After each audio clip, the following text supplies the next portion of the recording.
So I'm thinking about a few things today, and I just thought I would come out here in the yard, sit in the sun while my son plays in his sandbox, and with the beautiful mountains behind me, you see the mountains behind me. Remember to pray for those mountains, because I am in the mountains of Western North Carolina, and our area is still, it's still just devastated. So we need lots of prayers. So these are the things that have been on my mind today.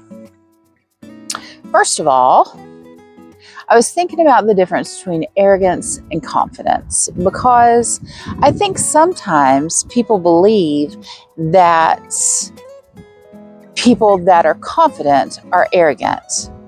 And here's how I think about it. Confidence means that I believe in my ability and what I can do, that I know my ability, and it's probably because I've crafted my skills in a certain skill set, and I know what I'm capable of. Now, arrogance says I'm better than you. Confidence says I am good, and I may be better than you, but I may not be better than you. Does that make sense? Like in a skills way. If I'm confident in a sport, for example, like when I used to play sports, if I'm confident in that, I know what I can do. And that doesn't mean that I think I as a person am better than you, but I may have been had a better skill set. Does that make sense? Or does that still sound confusing? That's just how I think about it. Confidence comes from knowing who we are, whose we are, and what we are capable of doing. Arrogance is hardly ever backed up with reality. That has been my experience, that people that are arrogant can hardly ever do all the things they say they can do. And confident people usually won't brag about stuff. They just go in and they do it. So I've just really been thinking about that a lot lately, because I feel like that sometimes we are afraid to be confident because we don't want people to think we're arrogant. Or at least that's how I feel. I don't ever want people to think I'm arrogant.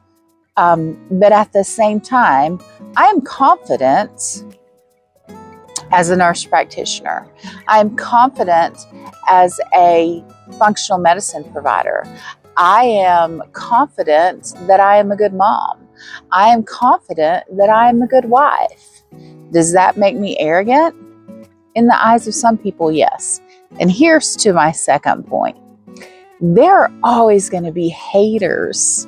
There are always going to be haters. There are always going to be people out there that look at you because you are walking in your identity.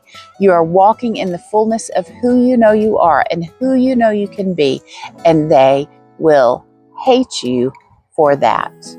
Because when we play the victim, when we pretend that we have no giftings, we have no identity of our own, and we are victims of every circumstance, then we make ourselves powerless. When you choose to make yourself powerless, that is your choice, but you don't want people telling you that.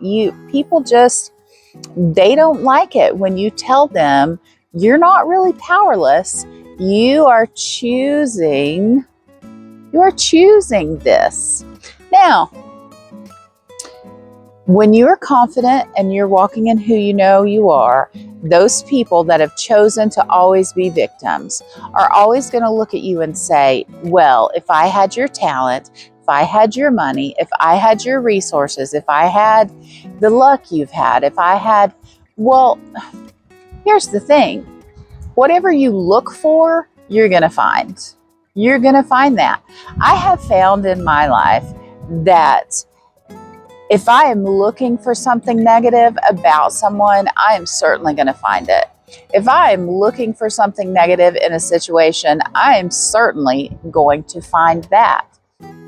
But if I'm looking for the good, there is always good to be found.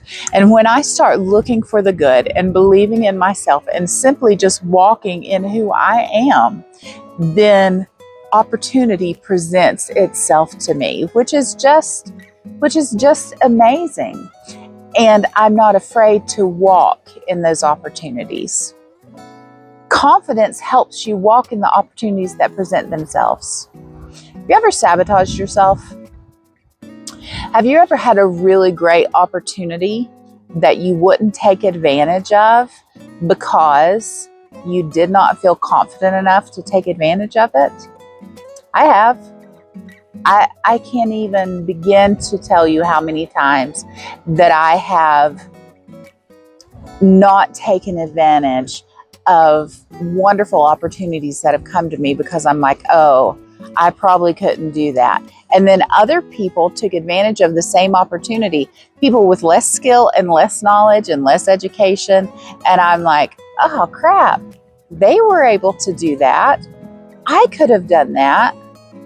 You know, could have, would have, should have. I hate that. Do you guys hear the wind blowing? The wind is blowing so hard here in the mountains because it's blowing in a storm. And it is amazing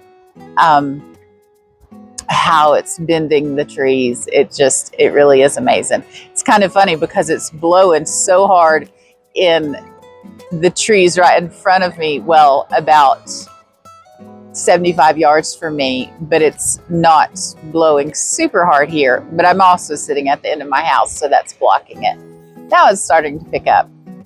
So, where was I? Before I get blown away. All right. So yes, don't sabotage yourself. When that opportunity comes, even if you don't think that you're capable of doing it, just try. Just try. I tell my kids all the time, failure is just learning what you don't want to do next time. That's all in the world it is. That's it. I can tell you 100 ways how not to start a business because I have started them the wrong way and hurt myself financially, hurt myself physically and mentally and spiritually, emotionally. But going forward, it doesn't mean I won't start businesses again. It just means I know what not to do and I know what I'm capable of. So anyway, that's one of the things that was on my heart today. Just being able to be confident in who you are and being okay with who you are. Wow, the light just changed. There's lots of clouds here. Being okay with who you are. And being okay if some people think you're being arrogant, right? That's hard. It is hard. I think that leads me to the next thing, which is the imposter syndrome. So you've probably heard people talk about that, but if you haven't, it looks a little bit like this. You are totally qualified to do something, but you never feel qualified to do it.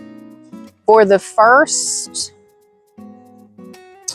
probably 2 years that I worked as a nurse practitioner, I would have these panics that would come over me like, oh my gosh, somebody's going to find out I don't know what I'm doing and the state's going to come and lock me up because who said I could take care of these people? I mean, really, just insane thoughts. And then I would literally have to say to myself, you went to school, you graduated, you passed your boards, you have your license, you know all of this stuff.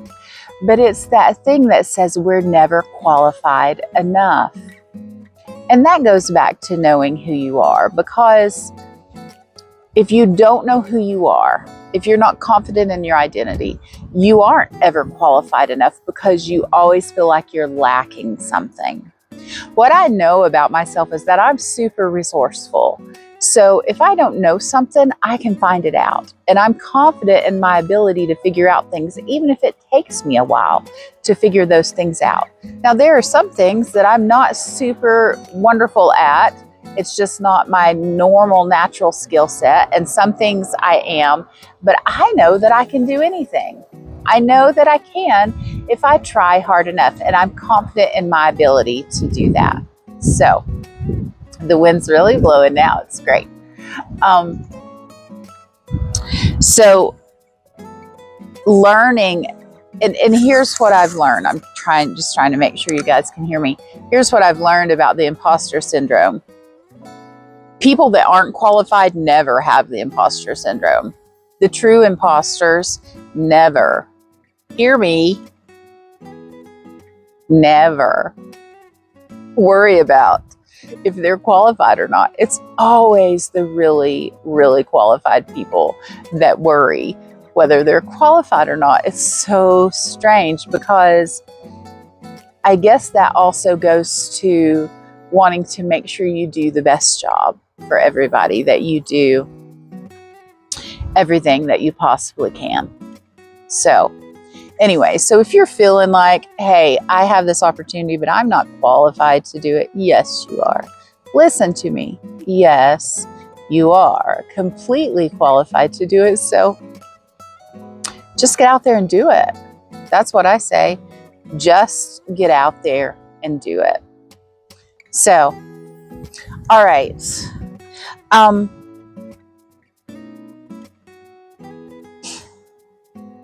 Sometimes I just feel like I need to share stuff that's been in my heart, stuff that's been on my mind.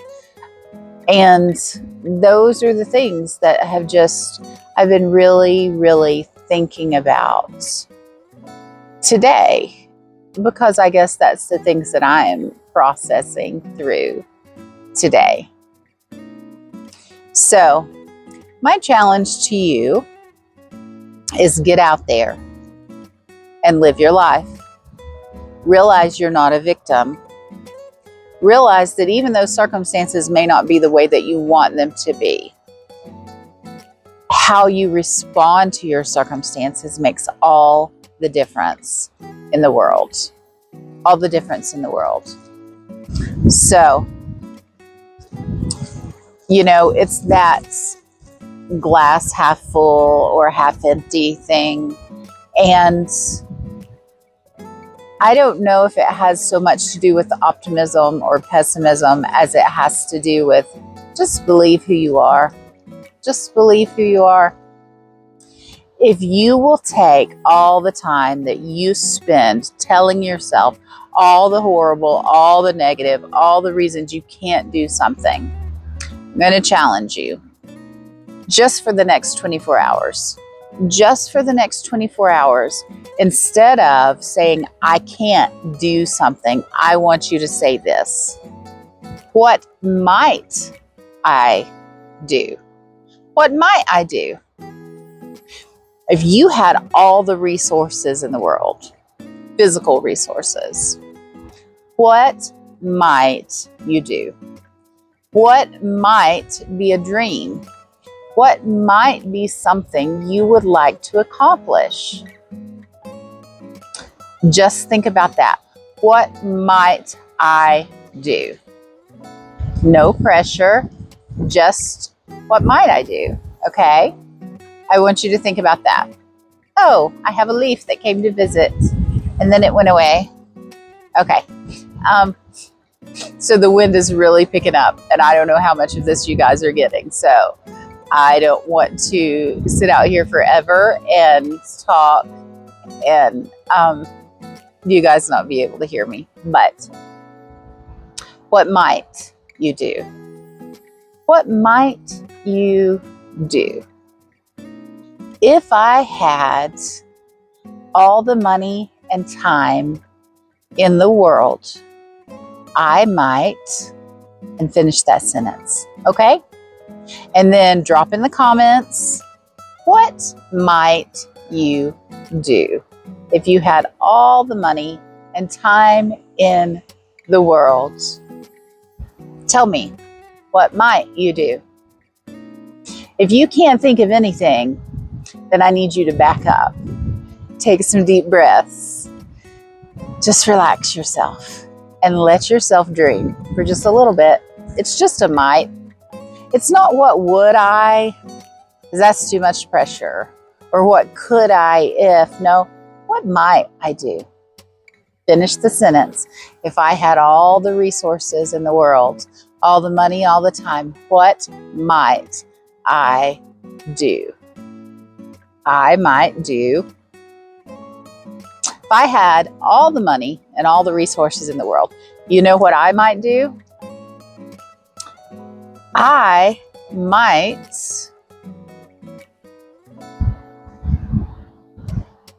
wow, there's a lot of things I might do. I might take a trip through Italy with my family to help my kids reconnect to their father's Italian roots. And I might take them on through Germany to help them reconnect with my German roots. And we might spend a whole year just traveling and doing that. If I had all the money and the resources in the world, I might open a wellness clinic where people could come and get mental health care, get physical health care, get spiritual health care. I might do that. I might learn how to skydive.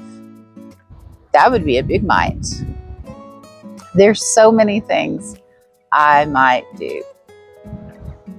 And you never know. You never know, because you got to start somewhere, right? So you drop in those comments, what might you do? Remember to like and subscribe my channel and click on the little bell dingly thing. There's a name for it. The notification bell. That is it. Click on that notification bell so that you see my new videos as they come up. Okay? I've so enjoyed talking to you. I hope you've gotten something out of my rambling. Figure out what you might do. Be confident, not arrogant. It's different. And go change the world, because you can. Now I'm going to try to figure out how to turn this video off. Bye.